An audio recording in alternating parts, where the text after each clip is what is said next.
There's a really good quote about the idea of self-help, and it's the idea that self-help doesn't work because you are supposed to help yourself with the same mind that is causing the problem. And you're not going to be able to do that alone. And we have our kind of tagline is that clouds don't last forever. So just a reminder for mental health, you can have sunny days and it's not your entire life is not what you're going through, even though in the moment it's going to feel like that. It's this reminder that clouds don't last forever. I think in reality, when you really get together with a group of women, they're all going to tell you they felt the same thing. But it's weird that we don't say it out loud and we don't do podcasts about it. And I'm like, please just tell someone. So when that new mom who's all excited goes into it and it happens, it doesn't shatter her whole sense of being because it's hard and be like, no, it was hard for me. There are other people who will tell you it's hard out there and it's okay that you think it's hard. Stories and Stanza is a podcast exploring creativity, resilience, and the transformative power of human stories. Through our two series, Between the Lines with creators and Fail With Me focusing on wellness and life's challenges, we bring you authentic conversations with inspiring voices from around the world. If you are drawn to meaningful dialogue that both comforts and challenges, follow us on YouTube or any podcast platform. Hello everyone and welcome to a new episode of Stories and Stanza, and I'm joined by my guest Kendall today. Hi Kendall, welcome to Stories and Stanza. Hi, thanks for having me.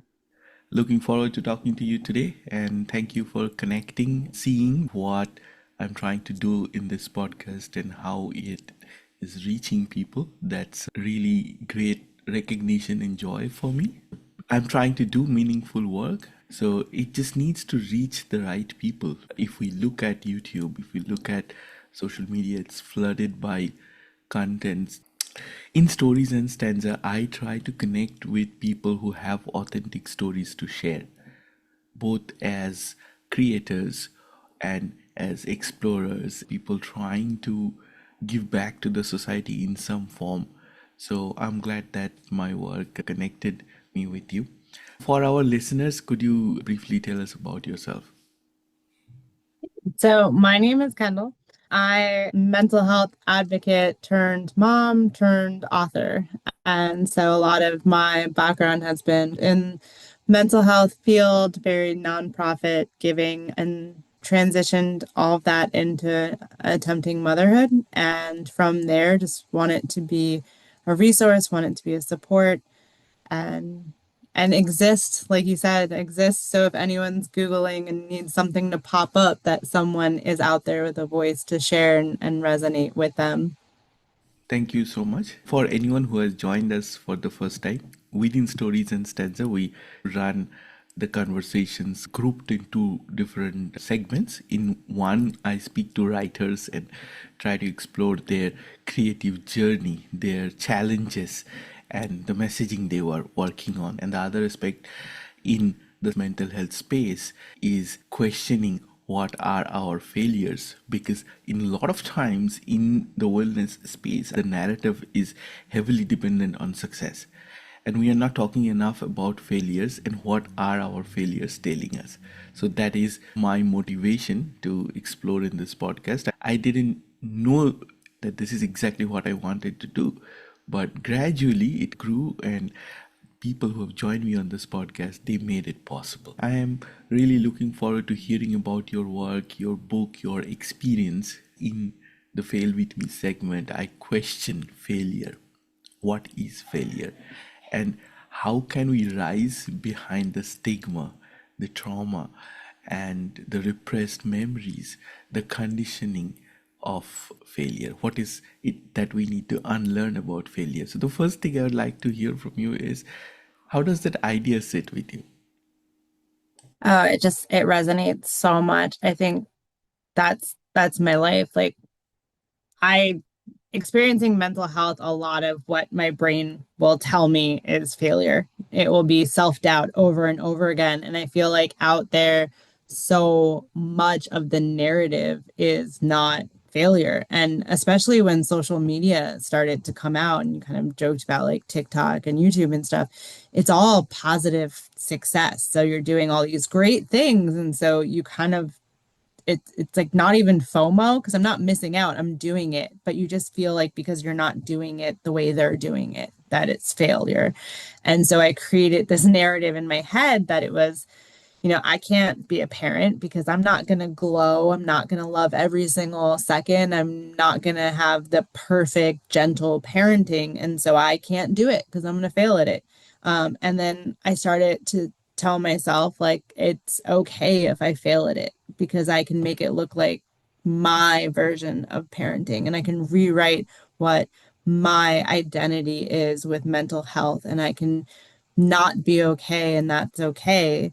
And so that's what I really had to do. And I did mess up a lot of it along the way, but just being able to be like, yeah, I did. And that's my story.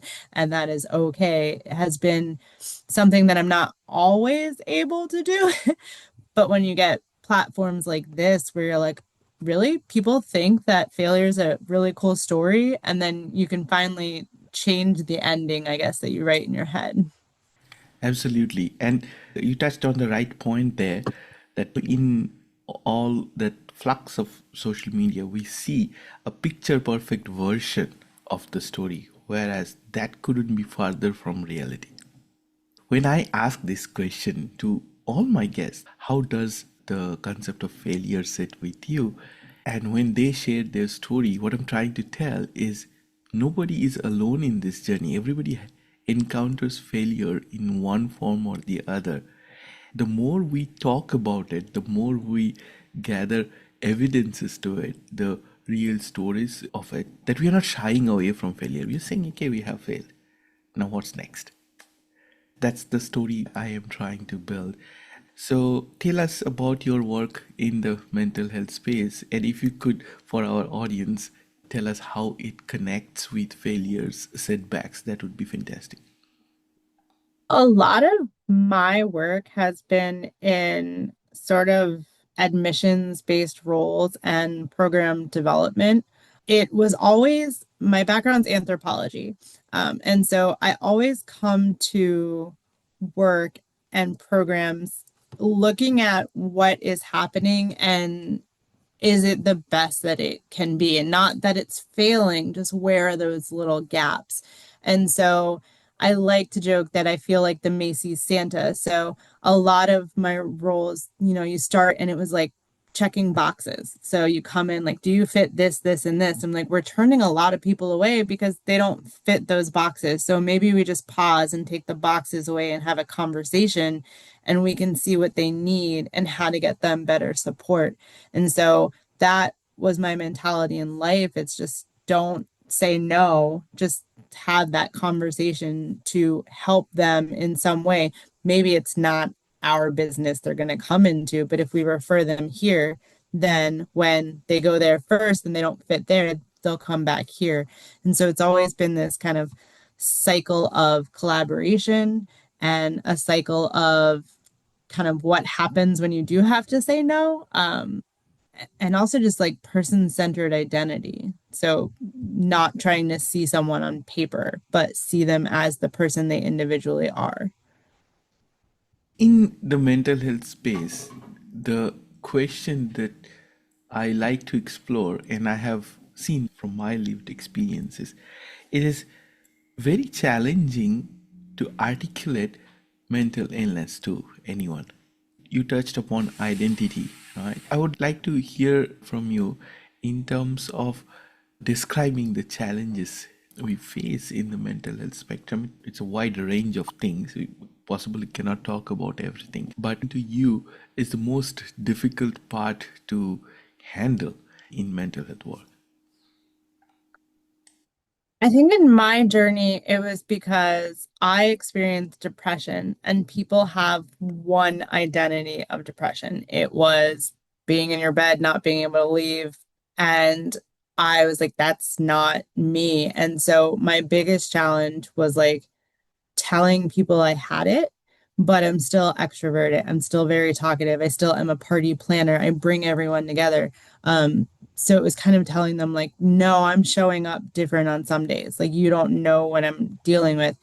And so when I was able to, in my story, use the cloud analogy to say, it's really sunny, we're all outside, but I have a cloud, and my cloud is the depression. And so you don't see that I'm in the shade, but my body feels it, and I feel the cold shade, and I don't feel the sun, and I don't feel happy to be here.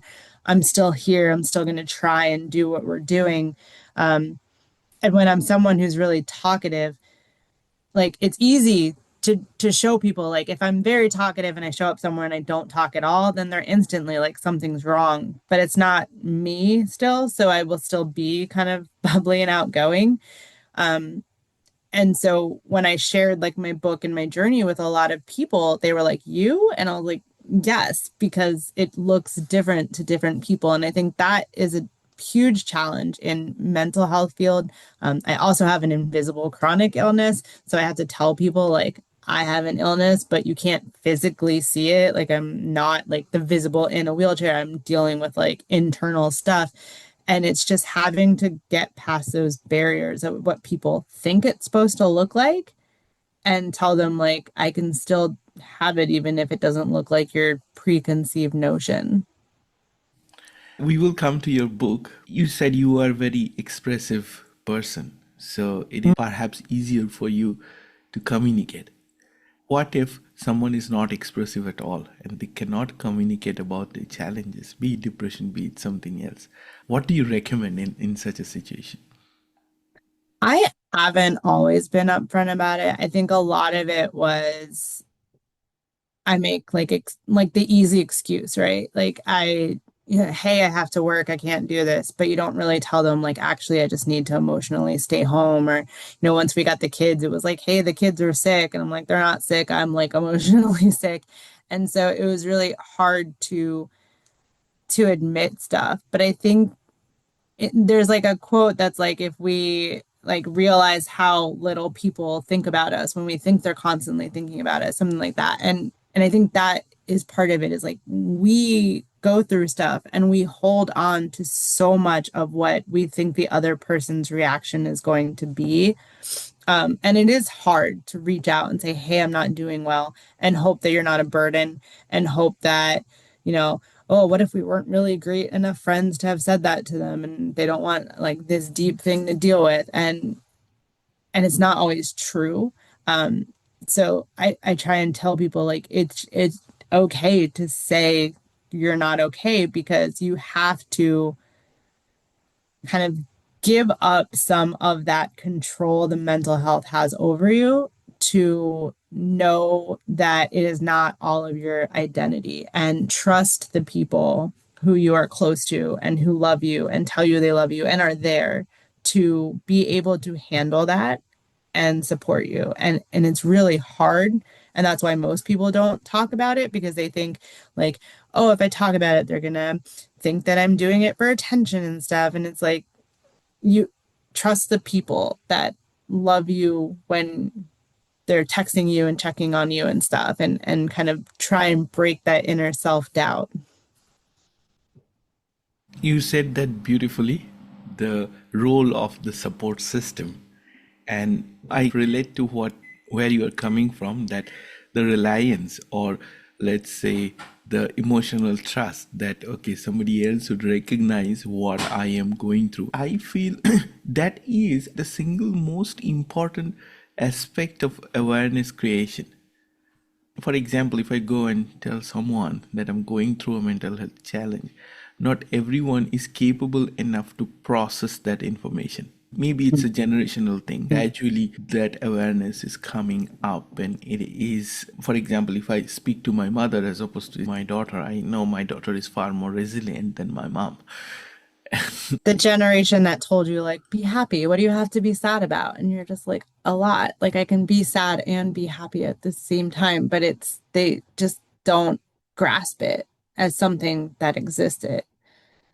Precisely. And having that trust and the comfort in sharing those challenges, that deepest vulnerability, is not easy. And again, I would like to say, anyone in listening to this is Of course, we are not offering any remediation here, but just trying to tell a story that you're not alone. There are so many people who are struggling with the same thing around the world.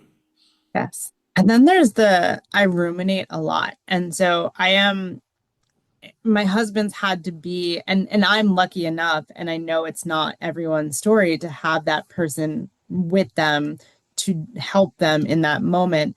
But a lot of the times we'll plan something big and like a bunch of our friends will come and our house will be full and everyone will leave. And my kind of inner doubt starts popping up and I'll replay everything in my head and I'll be like, do you think they were like happy? Do you think they enjoyed it? Do you think like, do they want to be here? Should we do something else? Should we add activities and stuff? And my husband will always have to remind me, like, we don't live super close to all these people. Like, if they didn't want to drive to our house, they wouldn't. And he tells me the same way. Like, he's like, remember when you didn't want to go do that thing and you told your friend, hey, like, and you made some excuse, like, I'm sick tonight or something. And he's like, if you didn't want to go to something, you wouldn't go. And he's like, so remind yourself that when people show up for you, they don't have to do that. Like your friends, there's no obligation. And you have to be able to kind of validate your feelings that way and say, like, okay, I have to believe my support system because they're not here out of like some like work contract. Everyone has to show up 8 to 5. And so it is really hard to ground yourself in that moment. And also find that kindness, like you said, like I know most of them don't experience mental health and I'm happy for that. And so I know they have no way to respond to me if I say like, hey, I'm really depressed today. They can be like a deer in headlights. And so part of it too has been me trusting that it's okay for me to tell them how to help me. And that is a really scary thing to tell a friend. Hey, next time I'm really sad, do you mind doing this instead of this? That when you say just be happy, it's really hard for me and things like that. And it is a like kind of jumping into the deep end and hoping you know how to swim. But it's a big step and I think that's part of why I wanted to like create a platform is like if you don't think you can do that with your group, then here is like an email to email me. Here's a podcast to listen to find other people. Here is a community to build. Go to a support group, go to therapy to find someone to say those sentences to so they're not like sitting in you. I learned about a support group in my locality, and the center manager, she said something really beautiful, that in case of physical injury or disease, you know that there is a course of treatment. You do this or you rest or you recharge and you can get better. In case of mental health, what often happens is people will not come out of it very soon or perhaps never.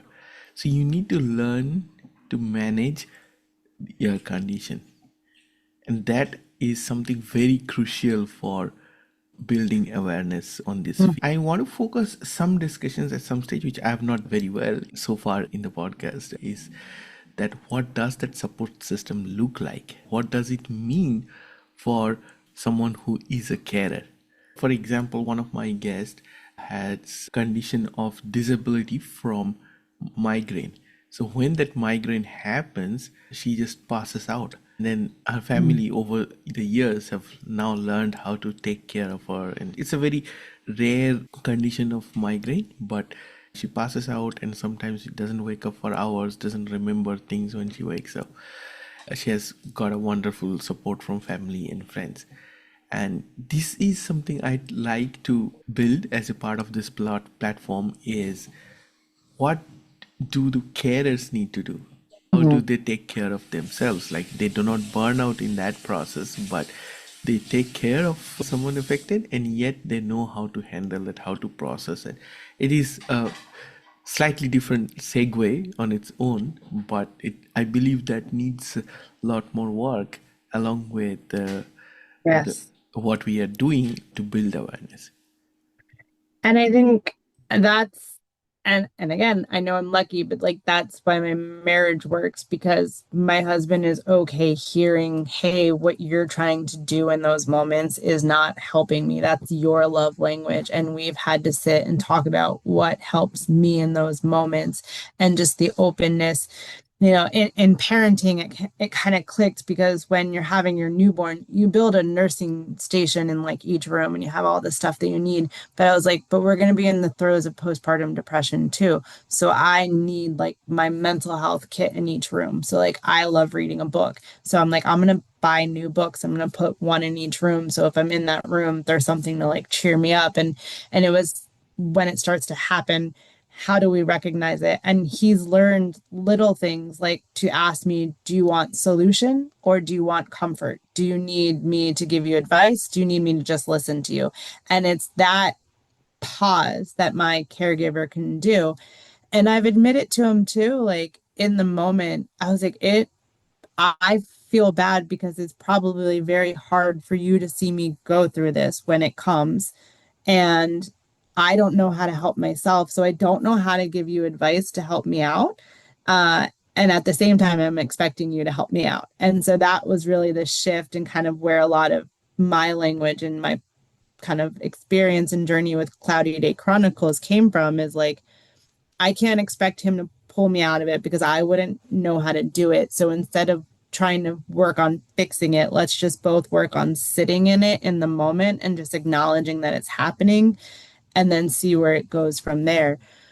But that was what, as my caregiver, we had to pause. And I also had to be willing to listen to him say how hard it was to be the caregiver for me and not take that all on as like hating myself, but just say yes. So let's figure out how to not burn you out and to help me and see all the like pieces of it together. I am just taking some time to process that what you said could be the heart of our discussion today, that we expect someone to help us, yet at the same time we do not know how we want them to help us. The two segues, that do we Mhm. need suggestion or do we just need that emotional presence?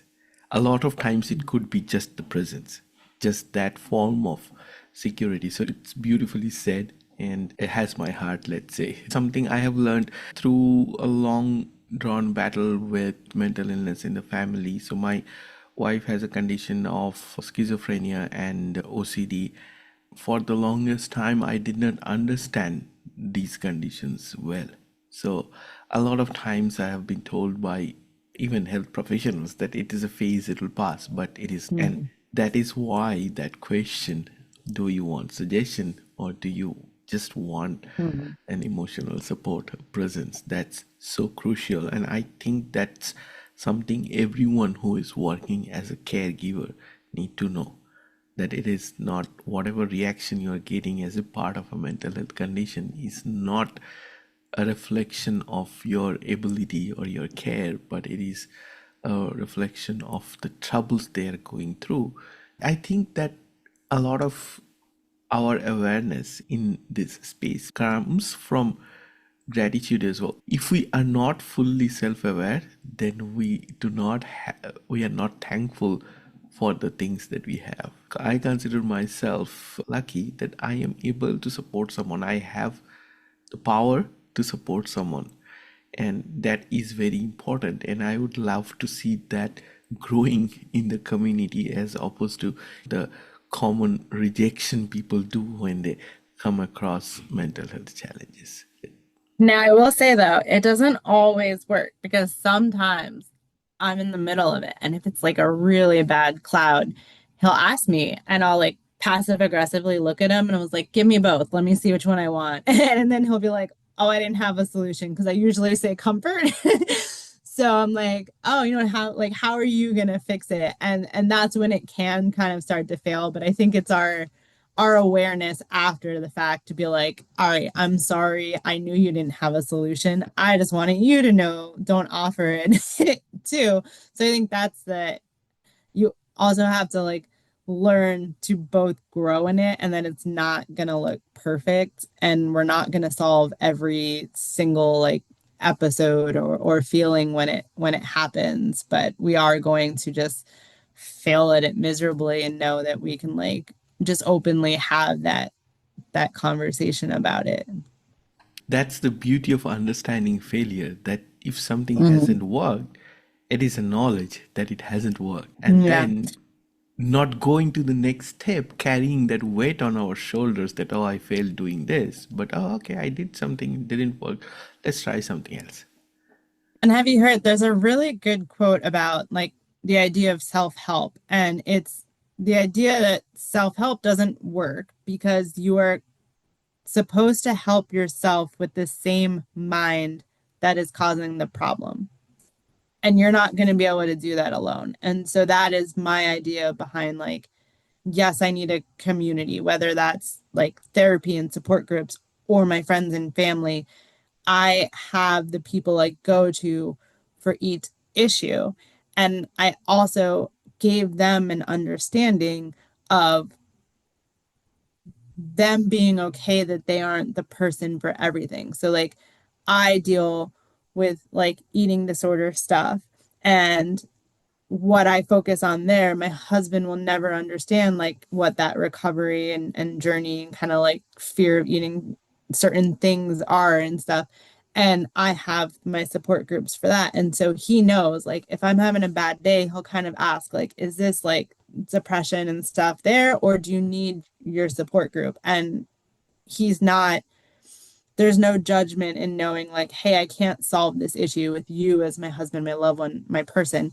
And just that openness to say like, even if you talk me through this, it's not going to hit until I have like my best friend or something like that. And so that's also been a big part of him as a caregiver, admitting like when he can be the person I'm going to, and when he also needs to tell me like this is beyond my depth. Do you have someone else you can talk to? And me not take that as like you're not here for me, but just okay, I understand I'm about to hit you with something really big. I need the person who can do that. Since we are exploring depression and you have your experience through this, if you were to share it with the world, so how would you describe it? How would you set this apart from any misinformation people may have in today's day and age? That what is it that we need to be mindful about when we are talking about depression? That it does look different, and I know like, and so I'm writing the children's picture book about a cloudy day. And that's how I represent depression. And when people ask, like, why a cloud? I'm like, because clouds are so different. And you can go outside and you can find the white, puffy clouds that you make fun, like, that looks like a bunny, and you can enjoy it. And you can get the storm clouds that everyone's like, okay, that's like dark and scary. And then you can also have rain when it's very sunny out and you don't understand it. And so that was my way to explain not just depression, but some all aspects of mental health is you think you know what a cloud is, but look at how many different ways it represents based on the day, based on where you are. It can be stormy over here and you're a mile away and it's completely different. And so my representation was it can be completely sunny out and one person can have a cloud and it can be an entirely different experience. And so recognizing that, just sitting for a second and focusing on like what does your mental health look like to you? Like my daughter calls her a tornado, and my son, his is a rock, which he didn't go on the weather thing, but it works for him.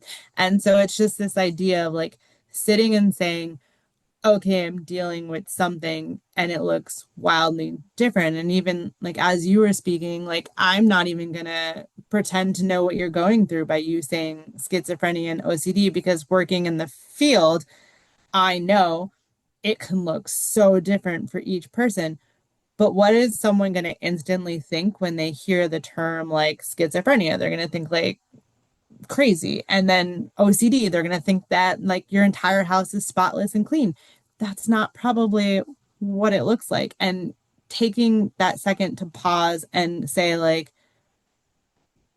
even research, like my illustrator did a lot of research on depression to know and understand the different types to represent it. And I think that is what is important too, is just not hearing a word and thinking you instantly know what that person is going through. Yes, it's not an easy aspect to understand Mm, all the different conditions and what does that cover, because I think that diagnosis phase is very mm. challenging to understand what it is. And you know you have something, but what is it? And what are the level of support you need? So it's not easy. It takes time. And all I would like to say that give that time. Do not rush it. And it's not something that would disappear overnight. We need to learn to manage it. And to not feel shame when you get it. Like I loved when I got an updated diagnosis. Like I'd been told generalized anxiety my whole life. Because I was told that, every doctor was like, "Oh, medication." I was like, "I can't take them because autoimmune." So I never dealt with all of my stuff. When a therapist changed and said it's not generalized anxiety, it's ADHD and like hyper focus, she started giving me like exact resources that just clicked with me. And I was like, this is helpful. This has helped me function better in everyday life. And am I embarrassed to have an ADHD diagnosis? No, because I now have resources aligned with ADHD. And I think that is one of the stigmas that mental health gets, is like, oh, diagnose. And I'm like, in a sense, like, yes, give us all the diagnosis, because then we can get all that help and support and love, and like not just be like, what's wrong with them, and kind of stereotyping personalities and things. And now let us come to your book. Tell us what it is called, what is this about, and what is the message you are trying to give through your book. Yeah, so it's Mom's Cloud and the Beach Adventure. It was basically, I decided to have children when we were having my second child. I knew postpartum was really hard for me, and I was like, how do I start talking to my daughter about depression in a way that if mom is crying or something's really rough from passing off her brother to my husband, she doesn't think like negative of herself, of me being there or me loving her. And so we started using the cloud analogy to show her, like, mom just has a cloud. It makes today not as sunny, but I still love you. I still want to go to the beach. I still want to be there. And so my hope of the book, and it's kind of already existed in our family, and I've been reading the kids and stuff, is just showing like experiences look different to different people, and we can have empathy to understand that. So in the book, the kids never push mom to play. They do play with her, but it's because they meet her where she is and say, like, we'll play next to you sitting down because we know you don't have the energy right now. And so I'm trying to bridge a gap in talking to our children and trusting that they can understand mental health conversations, because they're going to see it. They're going to see me crying. They're going to see me having a hard day. So, how do we start to give them language behind it? Doesn't mean I'm a bad mom because I don't love every single experience, because I'm not glowing all the time. It means that I'm managing this and I'm still here and love you with all of my heart. And so, that is sort of my whole platform of like going back to failure. Like I don't I don't like hearing like good mom, bad mom. I mean, there are the extreme ends of that in parenting, but everyone in the middle kind of is setting some weird bar for what the perfect parent looks like. And I'm like, it doesn't have to be. It just needs to look like you love enough to ask and you love enough to worry about what you're doing, and kind of all of this mental health platform to have other families here. Like, don't look at it like failing because you're struggling with something. Just have the conversation about the struggles, and then you can still enjoy the beach adventure together. That is so beautiful. And I ask all my guests who have written a book is that if they would like to read something for our audience. I don't have it memorized. It's somewhere around here. Um, I do like my favorite lines because it's a picture book. So my favorite lines are really the ones my kids did help me write. So I would write like two or three lines and then I would say, what one do you think you would say back? And at one point, my daughter, she wrote a line, I'm frozen. And like a lot of initial editors didn't like it, but it was about mom sitting. So it's like, Mom, come over here and play. And mom's like, I'm frozen. And she loved it because it's mom telling her, I can't come play. Her favorite movie at the time was Frozen. And she kind of got like, okay, mom, that's okay. You made a joke. And so I love that that little exchange from us is in there to show like, no, I told my kid no, and she got it, and I wasn't the worst parent. And then a lot of lines are from my husband, like the it's a part of me, not all of me. And we have our kind of tagline is that clouds don't last forever. So just a reminder for mental health, like you can have sunny days and it's not your entire life is not what you're going through. Even though in the moment it's going to feel like that. It's this reminder that clouds don't last forever. Spot on. And I love that beauty, the metaphor on the cloudy day, the rainy day concepts. And I think everyone needs to know about that. For our listeners, I would like to say that we will put the name of the book in our episode description, whether you are watching this episode or whether you are listening to it on any podcast platform. Please do check out, because through our platform we encourage resources that are very helpful in this spectrum. So let our work speak for itself, and please go take a look at the book that we will be sharing. You have touched upon something beautiful, and you talked about motherhood and the role of your children that transformed into your book and how that enabled you to write. That's so beautiful. In terms of your own challenges, you briefly spoke about postpartum and then motherhood. What do you see as your hardest part was in this journey? Is any of your experience, you think if any of your experience would be beneficial for our listeners to know, then could you tell us about it? It is hard for me to formulate that question. Yeah. We're talking about three different things. It can be an overwhelming experience. So, is there anything you would like to share about your journey with us today? Yeah, if it's like platformy, miscarriages suck and we should talk about them. Like so many people don't want to talk about it. They think we shouldn't. I have two wonderful children, and I will never erase the memory of the first baby I don't have. And so many people see it as like, well, you were lucky, like you have two great kids. And like that does not mean that the pain I went through for our first experience is does not exist. And we still like share with our kids our rainbow baby, and we had our baby was supposed to come at Christmas, so we have ornaments and stuff. And I think just in that journey, we need to have the hard conversations more. If it makes other people feel uncomfortable, like imagine how we feel. And then with that too, like I did not like pregnancy. I think so much we hear is the glowing and it's magical to feel it move and stuff. And I was like, that was all disgusting to me. I'm very sensory based. So I was like, I knew I had to go through it to get a baby, but I wish I didn't. I was so uncomfortable all the time. I was in pain. I always thought stuff was going wrong because after a miscarriage, you just think everything's going wrong. And when I would make friends and try and like make mom friends, people didn't want to hear that. They were just like, no, you're supposed to love your baby. I'm like, me not liking this experience has nothing to do with my love for this child.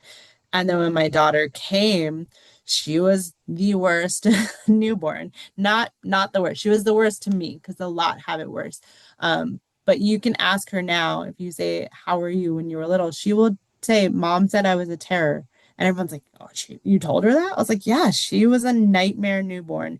I remember sitting there thinking, "Why did we do this?" And I was so conflicted because I was like, "I want her more than anything, but I need her to get better."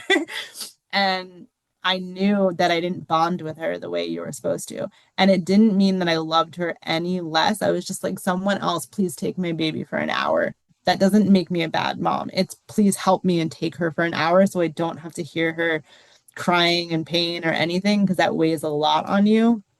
And I think it's all those messy side that then looks like you're the bad failing mom. And I'm like, no, I think in reality, when you really get together with a group of women, they're all going to tell you they felt the same thing. But it's weird that we don't say it out loud and we don't do podcasts about it.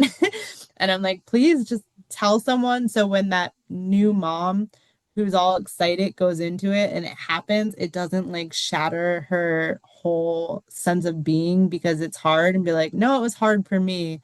There are other people who will tell you it's hard out there and it's okay that you think it's hard.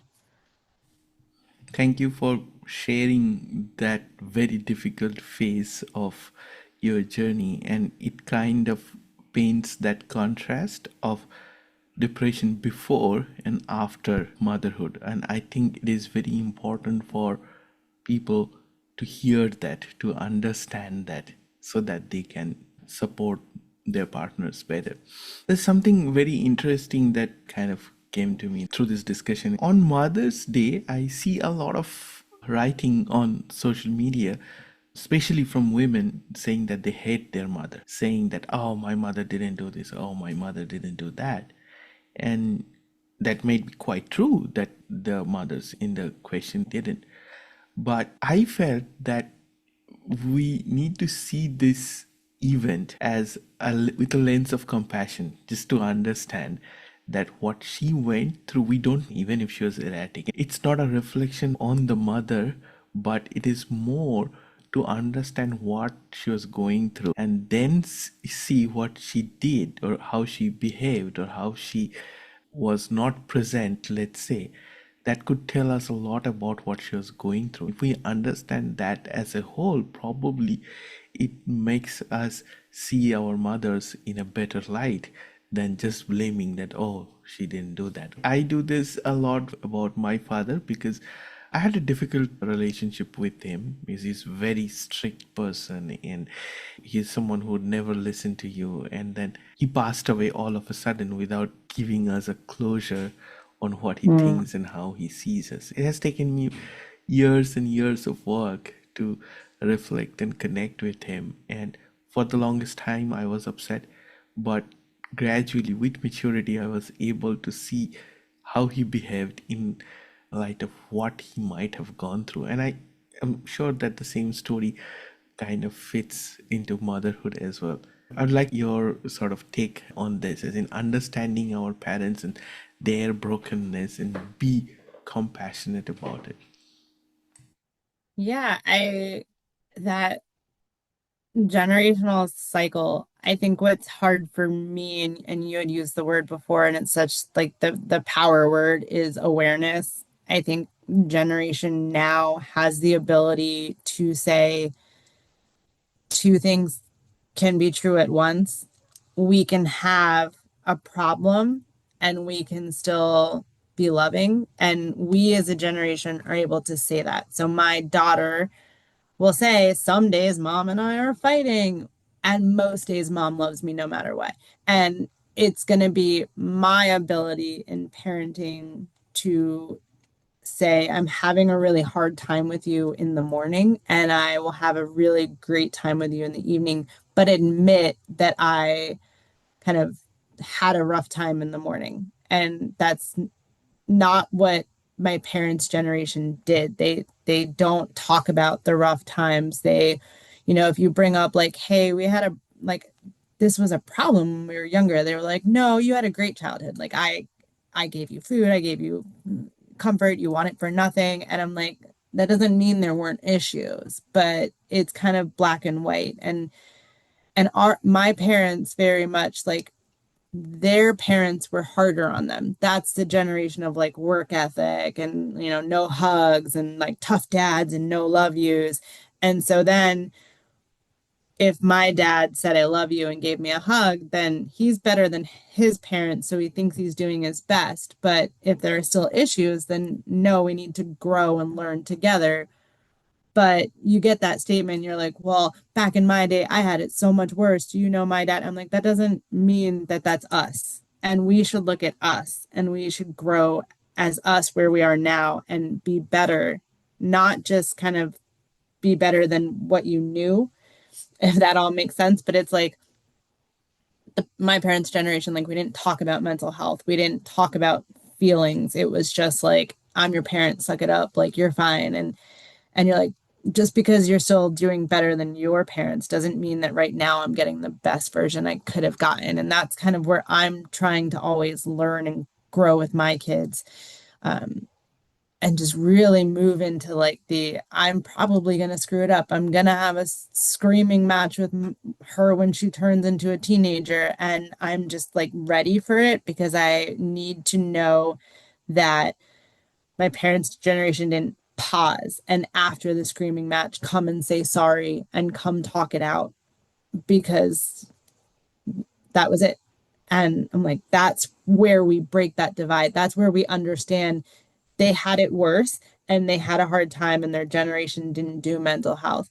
And that is why I will give that a little bit of grace, but we can still do better. Absolutely. And I know this could be a separate topic on its own, that there's so much to explore. And Yes. because we are talking about mental health and awareness, I thought that it kind of has a place in there too. Yeah. So it definitely, as parents, I think that the journey is not like a benchmark. It is a constant reflection and becoming better parents. Going back to the awareness question, if we are aware, then we are thankful for what we have. And then that gives us the motivation to do better in that space, right? Being ready to fail. So I'm ready to have memories where my daughter's like, "Oh, you were the worst at this." I'm like, "Okay, and then what happened next?" That's where we really start to kind of develop our relationship. Absolutely. I think we have covered a lot of interesting pointers in our discussion today. We talked about your book, we talked about your ideas, and I'm sure it'll resonate beautifully with our audience today. Before we wrap up, I wanted to ask if there is anything you wanted to share from your side with our audience today, or if you would like to share anything about next steps, what you are working on, that would be fantastic. Well, I have the Instagram, so I'm on it, Cloudy Day Chronicles, and I'm just trying to share the real stories behind like failure and mental health and bringing it all kind of together in a sunny way. And then we're doing a pay it forward program. So I know you're in Australia, so if people are interested in the book, that is on Amazon. But here in the States, when people purchase from my website, we're able to kind of donate proceeds back to do acts of kindness. And that's just like really what I'm excited about is building community. And I'm looking forward to, I know we talked about you wanting to get some of your kind of podcasters together and build this community. And I'm like really excited to see it happen and then be like, I know them. So I'm looking forward to that.